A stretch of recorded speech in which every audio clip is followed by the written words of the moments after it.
Jai Hind everyone. We are halfway through the poem A Tiger in the Zoo by Leslie Norris. In our previous lesson, we were done with the explanation part of the first two stanzas. And in this lesson, we begin from there on, from the third stanza. Alright. He should be snarling around houses at the jungle's edge, baring his white fangs, his claws, terrorizing the village. And what should he again be doing? We are still there in the jungle, which the tiger actually belongs to, the place. So he should again be snarling around houses. So snarling is making those ferocious and angry sounds. Alright, so the roars of the tiger, and where will he be making those sounds, and who will he intend to be his listeners? Of course, he would be doing that at the edge of the jungle. So, at the edge of the jungle means where the jungle ends, probably where it ends, and most probably where the human dwellings begin. Alright, so he should be snarling around houses at the jungle's edge. Of course, it's houses, so there wouldn't be houses inside the main a depth of the jungle. Where would you find houses? Where humans reside or dwell.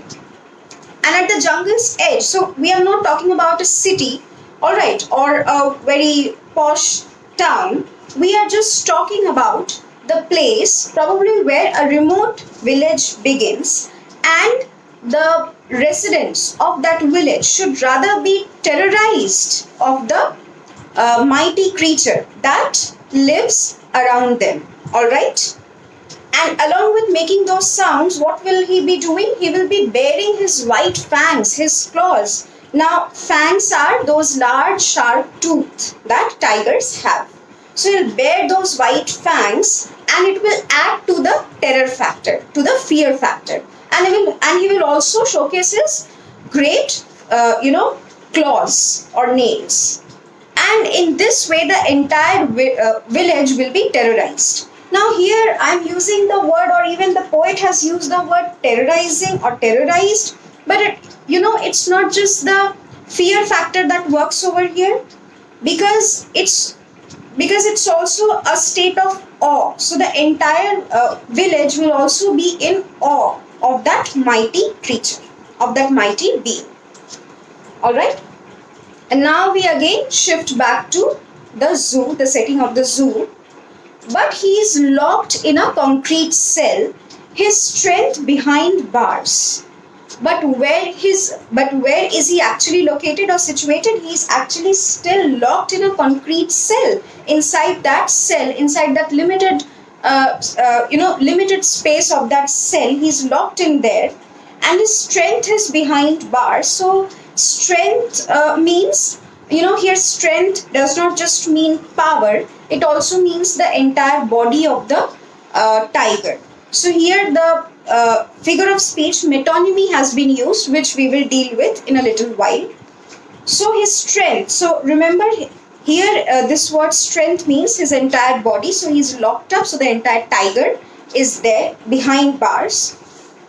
Stalking the length of his cage, he stalks. Again, he walks from one end of the cage to the other. He stalks the length of his cage, ignoring visitors. Now, what a pathetic, or you can say bleak picture has been painted over here, because he does not. The tiger probably has been there inside the cell, concrete cell, for so long. He has been held as a captive or a hostage for so long that he just now no longer even cares about what is happening around him. Who has come to visit him? Are these the same humans who came some time back? Or are they there to see me? Or what are they here for? Or who am I surrounded by? He does not care about any of such things anymore. He simply ignores them. He has become nonchalant and indifferent to this level. Alright, so he does not even get perturbed anymore. And he knows that even if I do get annoyed or perturbed, then is there anyone who will listen to me? Is there anyone who will understand my plight? No one. So he has sort of become complacent of his situation. He hears the last voice at night, the patrolling cars and stares with his brilliant eyes at the brilliant stars. Now, the last picture of the day, when the sun has set, the sun has bid adieu, and it's night time, okay? And what does he hear? And when everything is about to be quiet, everything is about to become absolutely quiet, what does he hear? He hears the last sounds, the last voices of night. And what are those sounds of? The patrolling cars, the cars that keep a watch or vigil over that area. All right, the vehicles that guard that area. So the patrolling cars and stares with his brilliant eyes at the brilliant stars. Now he, this is the time that he is perhaps with his own thoughts. This is the only time that he is not asleep, that he is fully awake, but at the same time is not surrounded by those weird, gawking, staring eyes, of those weird creatures called humans. And so he enjoys a few moments of solitude. All right. So in those few prized moments of solitude, he looks at the brilliant stars with his brilliant eyes. Now, why the word brilliant? Because if you think of a star, then it is a very magnificent thing. All right, it dazzles, it shines, and it is such a mighty thing.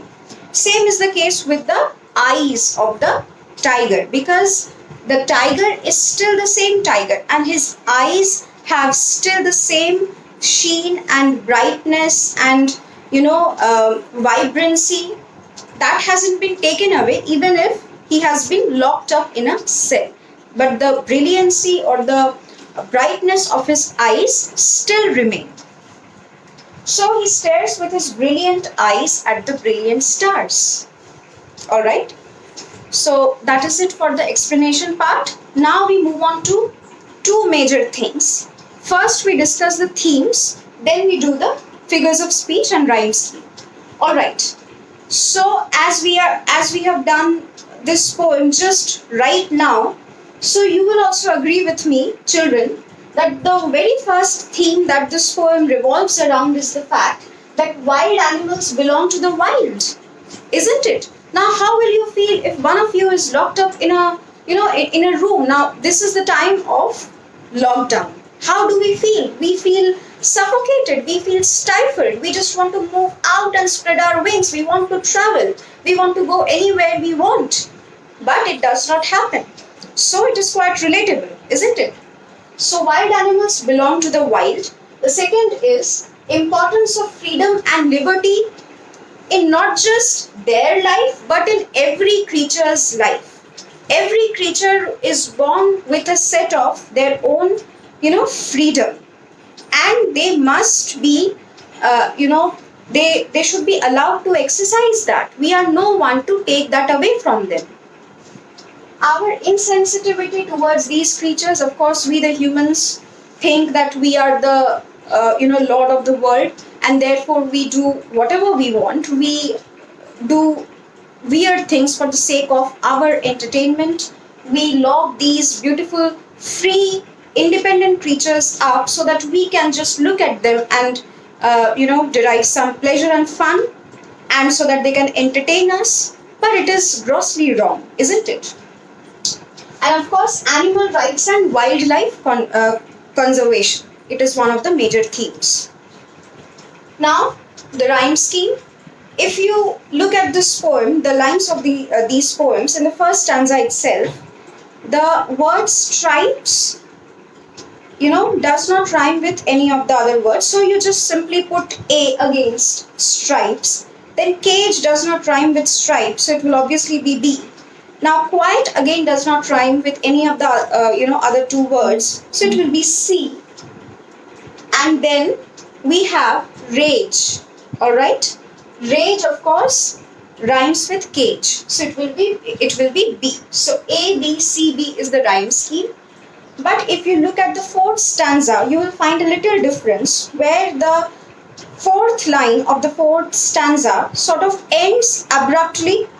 All right, probably to emphasize on the fact that the way the tiger too ignores the visitors, the line of this particular, stanza, the fourth line of this particular stanza also ends abruptly. So here none of the lines rhyme with any of the other, or the last words of any of the lines does not rhyme with any of the other last words. So here it is, here it will not match with A, B, C, D. It will simply be A, B, C, D. But other than that one, all of them have this rhyme scheme. Alright. Now let's jump straight to figures of speech. The first one, of course, is personification. Personification is a figure of speech where an inanimate object, that is a non-living creature, or a living creature which is not a human, is bestowed person or human-like qualities. Like we can sing, we the humans can sing and speak and think and reflect. Alright. So has it been done with the case of the tiger. The tiger has been referred to with he in place of it.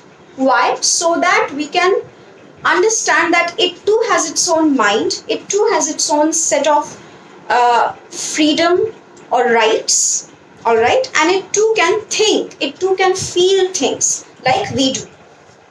The next one, of course, is metaphor. Metaphor is when two seemingly unsimilar things are being put together, or two seemingly, there's a comparison set up, a covert, something that is hidden. A covert comparison is set between the two seemingly different objects. Here, the tiger's feet, have been compared with velvet. The word velvet has been used for the tiger's feet. Now, velvet is something else and tiger's feet is an absolutely different thing. But why the comparison? Because velvet is as soft as a tiger's feet, or vice versa. Alright, so that is why this comparison. Then we have oxymoron. It's a very interesting figure of speech. Oxymoron is when two absolutely contrasting or opposite entities or things are put together. Two juxtaposite or contrasting elements or words or thoughts are put together. Now, rage over here means anger. How can anger be quiet? Isn't it strange? Now it strikes you hard. Because here, of course, it means, according to the context, it means that he does have that suppressed anger or rage within him, but the tiger has no means to express it. He has no scope to express it. So, quiet rage, but still it is quite oxymoronic in nature. Then there is enjambment. Enjambment is when a line of a poem ends without any punctuation mark. No full stop, no inverted commas, no commas, no any other punctuation mark. So as you can see, you can figure it out on your own. Therefore, he stalks in his vivid stripe, vivid stripes. The very first line ends without any punctuation mark. So there it is, enjambment. So is the case with the second and third line of the second stanza. Then we have the first line of the third stanza, and so on and so forth. You find a line of a poem ending without any punctuation mark and rolling down to the other one, gliding down to the other one, that is enjambment. Then comes metonymy. Now, as we were saying, strength, the word strength has been used for the entire body of the tiger. Now, what does this mean, metonymy? Metonymy means when a word, a different word is used for something else, but there is a close association with these two words. All right, I give you a more example. For example, you can use the word crown for a monarch. So the crown has come and has ascended the throne. That means the monarch or the king or the queen has finally arrived and has sat down. He has ascended the throne. So the word crown for monarch. Here strength for tiger, because tigers are strong, powerful creatures. Therefore strength.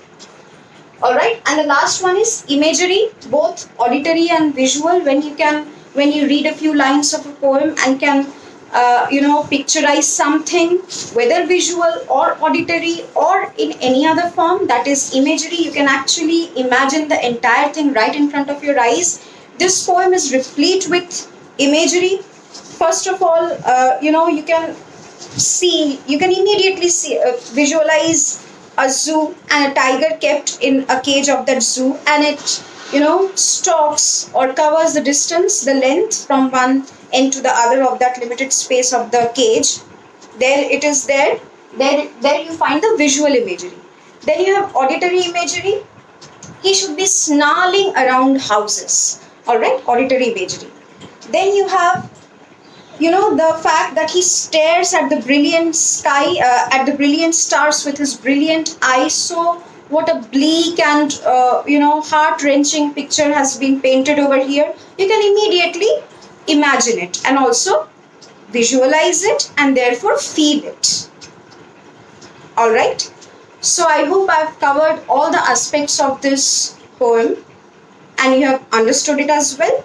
That is it from my end. Thank you.